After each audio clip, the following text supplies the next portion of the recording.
নমস্কাৰ, মই এষ্ট্ৰলজাৰ ড.মঞ্জুশ্ৰী আহিছোঁ আপোনালোকৰ দিনটোৰ ৰাশিফলৰ সৈতে। আপোনালোক সকলোকে ৰাশিফললৈ স্বাগতম জনালোঁ।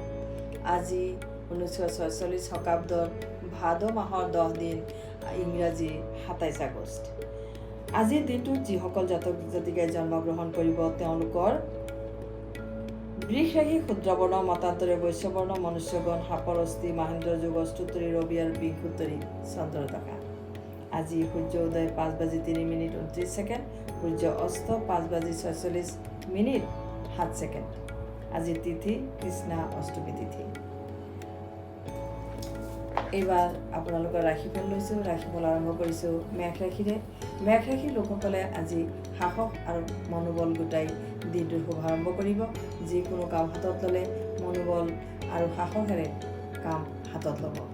আজি কোনোবা অচিনাকি লোকৰ সৈতে বন্ধুত্ব স্থাপন হ'ব পাৰে, বা আজি আপুনি দিনটোত কোনোবা যিসকল ব্যক্তি অকণমান অসহায় হৈছে বা দুখ কষ্টত পৰিছে তেওঁলোকক আপুনি সহায় কৰি আপুনি আনন্দিত হ'ব আৰু সহায় কৰিবলৈ আগবাঢ়ি যাব। আজি অবিবাহিত যুৱক যুৱতীৰ বিবাহৰ বাবে দিনটো আজি সুন্দৰ দিন। বিদ্যাৰ্থীসকলৰ বিদ্যাৰ প্ৰতি অনুৰাগ বাঢ়িব আৰু আজিৰ দিনটোত ভ্ৰমণ যাত্ৰীসকলে সুকলমে ভ্ৰমণ সম্পূৰ্ণ কৰিব পাৰিব। দাম্পত্যত সুখ পাব। আজি আপুনি শুভ ৰং হিচাপে গোলপীয়া ৰং আৰু শুভ সংখ্যা হিচাপে 7 সংখ্যা ব্যৱহাৰ কৰিব। এইবাৰ বৃষ ৰাশি, আপুনি যি কাম ভাবি থৈছে বা ভবা কাম আপুনি পলম নকৰিব। আজিৰ দিনটোত আপুনি সোনকালে হাতত ল'বলৈ চেষ্টা কৰিব। আজিৰ দিনটো আপোনাৰ কাৰণে অতিশয় শুভ হৈ আৰম্ভ কৰিছে। আজিৰ দিনটোত আপুনি যিকোনো মন্দিৰ বা ধৰ্মস্থান পৰিভ্ৰমণ কৰিব। আপোনাৰ মনৰ আত্মবিশ্বাস বৃদ্ধি হ'ব। আৰ্থিক দিশত উন্নতিৰ যোগ আছে। ব্যৱসায়ীসকলেও ভাল ফল লাভ কৰিব। আজি যিবোৰ আপোনাৰ ধন বা টকা পইচা ব্লক হৈ আছে সেয়া আজি উদ্ধাৰ হোৱাৰ সম্ভাৱনা আছে। দিনটোৰ শেষৰ ভাগত আপুনি যি আৰ্থিক আপুনি পাবলগীয়া আছিল ধন টকা পইচা সেয়া আপুনি হাতলৈ আহিব। আপুনি অপেক্ষা কৰিব দিনটো। আৰু দাম্পত্য জীৱনতো আজি সুখ পাব। বিদ্যাৰ্থীসকলেও ভাল ফল লাভ কৰিব। আজিৰ দিনটোৰ শুভ ৰং বেঙুনীয়া আৰু শুভ সংখ্যা 2 সংখ্যাৰ ব্যৱহাৰ কৰিব। এইবাৰ মিথুন ৰাশি, আত্মীয় আগমনে দিনটো শুভ কৰি তুলিব, আনন্দিত কৰি তুলিব। আজি বহুদিনৰ পুৰণি আত্মীয়ৰ লগত আপোনাৰ দেখা হ'ব আৰু খুব ভাল লাগিব। কোনোবা মহাত্মাৰ ব্যক্তিগত সংগতি লাভ হ'ব পাৰে আৰু দিনটো লাভৱান কৰি তুলিব। ভাই ভনীৰ কৰ্মসংযোগেও দিনটোত আপুনি আনন্দ লাভ কৰিব। আজি ভগ্নীৰ বা আপোনাৰ কোনোবা বন্ধুস্থানীয় ভগ্নীৰ আজি বিবাহৰ কথাৰ বাবে সুন্দৰ দিন আৰু বিবাহৰ কথাত আপুনি ভালদৰে তেওঁলোকৰ বিবাহৰ কথাত সহায় কৰিবলৈ সক্ষম হ'ব। আজি চুবুৰীয়া স্থানত ভ্ৰমণৰ যোগ আছে। আজিৰ দিনটোত শুভ ৰং হিচাপে আপুনি বগা ৰং আৰু শুভ সংখ্যা হিচাপে 2 সংখ্যা ব্যৱহাৰ কৰিব। এইবাৰ কৰ্কট ৰাশি, কৰ্মস্থানৰ গুৰুদায়িত্বই মানসিক চাপ আজি বৃদ্ধি কৰিব পাৰে। হয়তো আপুনি অলপ মানসিকভাৱে বাধাগ্ৰস্ত বা ডিপ্ৰেশ্যন আদিৰো চিকাৰ হ'ব পাৰে। সেয়েহে আপুনি শিৱ মন্ত্ৰ জপ কৰিব। শিৱ মন্ত্ৰ জপ কৰিলে মানসিক শান্তি আৰু দৃঢ়তা বৃদ্ধি হয়। ওম ন'মঃ শিৱায় জপ কৰি দিনটোৰ শুভাৰম্ভ কৰিব। আপুনি 108 বাৰ দিনটোত জপ কৰিব আৰু পুৱাতে আপুনি সূৰ্য প্ৰণাম কৰি দিনটোৰ শুভাৰম্ভ কৰিব। আজি মগজু ঠাণ্ডা কৰি দিনটোত কাম কাজত হাত দিব বা আগুৱাই যাব। বিদ্যাৰ্থী আৰু ভ্ৰমণকাৰীৰ আজি শুভ দিন, ভাল দিনেই যাব আৰু দাম্পত্যতো ভাল দিন থাকিব। আজি আৰ্থিক ক্ষেত্ৰত ব্যৱসায়ীসকলে সৰু সুৰা লছ বা ক্ষতিগ্ৰস্ত হ'ব পাৰে। সেয়েহে ব্যৱসায়ী লোক সতৰ্ক হৈ থাকিব। আজিৰ বাবে শুভ ৰং কমলা ৰং আৰু শুভ সংখ্যা 5 ব্যৱহাৰ কৰিব। এইবাৰ সিংহ ৰাশি, জনকল্যাণমূলক কামৰ দ্বাৰা আপোনাৰ সমাজত সুনাম বৃদ্ধি হ'ব আৰু জনকল্যাণমূলক কামে আপোনাৰ নিজৰ স্থান মান সকলো উচ্চ স্থানত আৰোহণ কৰিব। আপুনি মাতুল বংশৰ সৈতে আজি সতৰ্কতাৰে তেওঁলোকৰ লগত লেনদেন বা তেওঁলোকৰ লগত কথা বতৰা পাতিব, কিয়নো মনোমালিন্য হোৱাৰ সম্ভাৱনা প্ৰবল। দাম্পত্যত আজি শুভ ফল লাভ কৰিব। বিদ্যাত মজলীয়া দিন আৰু উচ্চ বিদ্যাৰ বিদ্যাৰ্থীসকলে দিনটো বাধাগ্ৰস্ত হ'ব পাৰে। আজিৰ বাবে শুভ ৰং ৰঙচুৱা আৰু শুভ সংখ্যা 6 হ'ব। এইবাৰ কন্যা ৰাশি। এই ৰাশিৰ শিক্ষক আৰু ছাত্ৰ ছাত্ৰীৰ আজি সৰু সুৰা ভ্ৰমণ বা তেওঁলোকৰ যিকোনো সুখবৰে দিনটোত আনন্দিত কৰিব।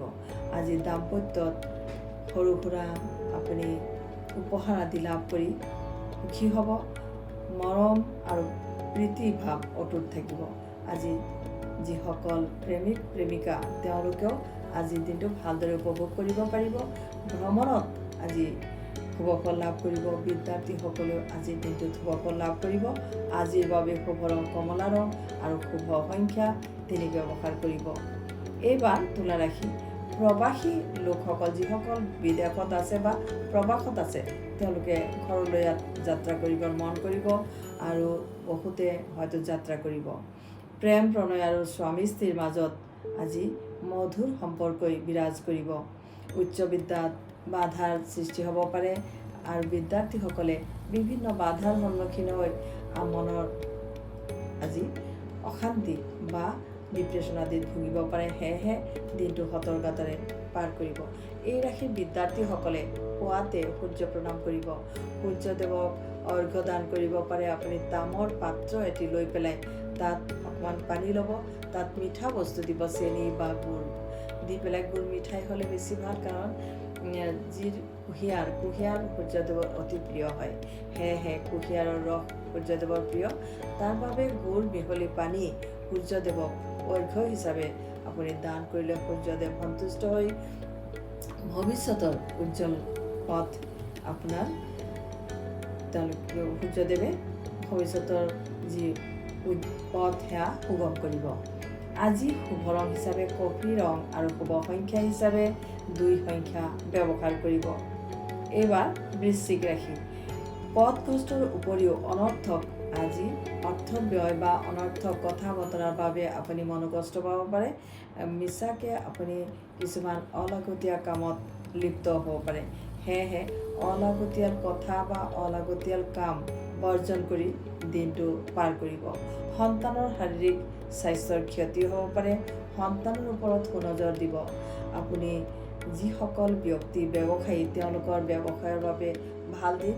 যিসকল ফেক্টৰী আদিৰ মালিক তেওঁলোকৰো ভাল ফল লাভ হ'ব। যিসকল মেডিকেল লাইনৰ লোক তেওঁলোকৰো ভাল ফল লাভ হ'ব। আজি ব্যৱসায়ীসকলে সৰু সুৰা ব্যৱসায়ীমূলক ভ্ৰমণ কৰি লাভৱান হ'ব পাৰিব। আজিৰ বাবে শুভ ৰং নীলা ৰং আৰু শুভ সংখ্যা 8 প্ৰয়োগ কৰিব আজি বৃশ্চিক ৰাশিৰ লোকসকলে। এইবাৰ ধনু ৰাশি। সতৰ্কতাৰে দিনটোত যিকোনো কামত বা সিদ্ধান্ত ল'বলৈ সতৰ্কতা অৱলম্বন কৰিব। দিনটো সতৰ্কতাৰে পাৰ কৰিব। আইনবিদৰ বাবে সমস্যাপূৰ্ণ হ'ব পাৰে দিনটো। সেয়েহে সতৰ্কতা অৱলম্বন কৰিব আজি যিসকল ওকালতি বা আইন আদালতৰ কামত লিপ্ত বা জড়িত হৈ আছে। আজি ব্যৱসায়ী লোকৰ ভাল ফল লাভ হ'ব। আজি যিসকল ফেক্টৰী আদিৰ মালিক তেওঁলোকৰো ভ্ৰমণ যাত্ৰা সম্ভাৱনা প্ৰবল। সেউজীয়া ৰং আৰু 5 সংখ্যাৰ ব্যৱহাৰ কৰি আজি ধনু ৰাশিৰ লোকসকলে শুভ ফল লাভ কৰিবলৈ সক্ষম হ'ব। এইবাৰ মকৰ ৰাশি। এই ৰাশিৰ বিদ্যাৰ্থী ছাত্ৰ ছাত্ৰী যিসকল তেওঁলোকৰ মনোযোগ আৰু বিদ্যাৰ প্ৰতি ধাউতি বাঢ়িব।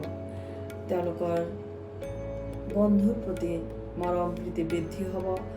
এই ৰাশিৰ যিসকল জাতক জাতিকা তেওঁলোকক এইখিনি মই কওঁ যে যিসকল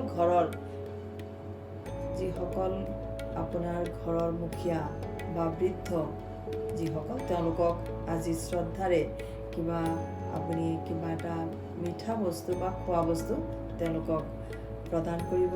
তেওঁলোকৰ আশীৰ্বাদে আপোনাক চূড়ান্ত পৰ্যায়ত লাভৱান কৰি তুলিব। আপোনাৰ দিনটো ভালেৰে পাৰ হ'ব। ভাতৃ সহযোগ আৰু গুৰুজনৰ আশীৰ্বাদ প্ৰাপ্তি হ'ব। আজিৰ বাবে আপুনি ৰূপালী ৰং আৰু শুভ সংখ্যা হিচাপে 5 সংখ্যাৰ ব্যৱহাৰ কৰিব। এইবাৰ কুম্ভ ৰাশিৰ কথা কওঁ। কুম্ভ ৰাশিৰ লোকসকলে বিশেষকৈ শিল্পী আৰু খেলুৱৈ সন্তানৰ আজি ভাল ফল লাভ হ'ব। তেওঁলোকৰ মনৰ উচ্চাকাংক্ষা বৃদ্ধি হ'ব। যিকোনো সুখবৰ প্ৰাপ্তি হ'ব, তেওঁলোকৰ সুখবৰ প্ৰাপ্তি হ'ব বা আৰ্থিক লেনদেনৰ ক্ষেত্ৰতো তেওঁলোকে লাভৱান হ'ব। আৰ্থিক উন্নতিয়ে তেওঁলোকক লগ দিব। দিনটো ভাতৃ সহযোগ আৰু গুৰুজনৰ আশীৰ্বাদে সুখী কৰিব। আজি প্ৰেমত মধ্যমীয়া ফল, দাম্পত্যটো মজলীয়া বিধৰ হ'ব দিনটো। আজি ভ্ৰমণ যাত্ৰীসকলে ভ্ৰমণত সুখ পাব। আজিৰ বাবে শুভ ৰং হালধীয়া আৰু শুভ সংখ্যা 2 ব্যৱহাৰ কৰিব। এইবাৰ শেষৰ ৰাশি মীন ৰাশিৰ কথা কওঁ। দিনটো ব্যস্ততাৰে পাৰ কৰিবলৈ সক্ষম হ'ব। আজি মীন ৰাশিৰ লোকসকলে ব্যতিব্যস্ত বা মগজু ঠাণ্ডা কৰি দিনটো পাৰ কৰিব। যিকোনো কথাত ব্যতিব্যস্ত নহ'ব আৰু যিকোনো কামতো আপুনি সতৰ্কতা অৱলম্বন কৰিব। আজিৰ দিনটোত সন্তানৰ বিবাহৰ বাধাই মনোকষ্ট উৎপন্ন কৰিব পাৰে, তথাপিও ধৈৰ্য অৱলম্বন কৰিব। আজি বিদ্যাৰ্থীসকলে কিছু বাধা আৰু যিসকল ভ্ৰমণ যাত্ৰী তেওঁলোকৰ পথগ্ৰস্তৰ সৃষ্টি হ'ব পাৰে। বাটত যিকোনো সমস্যা বা চুৰি আদিৰো ভয় আছে, সেয়েহে সতৰ্কতা অৱলম্বন কৰিব। আজিৰ দিনটোত যিসকল বিবাহ উপযোগী সন্তান তেওঁলোকৰ বিবাহৰ বাধাই কথা বতৰাত বাধা উপস্থিত হ'ব, তাৰ বাবে মনোকষ্ট পাব তেওঁলোকে। আজিৰ দিনটোত হালধীয়া ৰং আৰু 8 সংখ্যা ব্যৱহাৰ কৰি আজি আপোনাৰ সৌভাগ্য আপুনি ঘূৰাই পাব। যিয়ে নহওক, এইবাৰ আপোনালোকৰ পুনৰবাৰ কুশল মংগল কামনা কৰি বিদায় ল'লোঁ। ধন্যবাদ।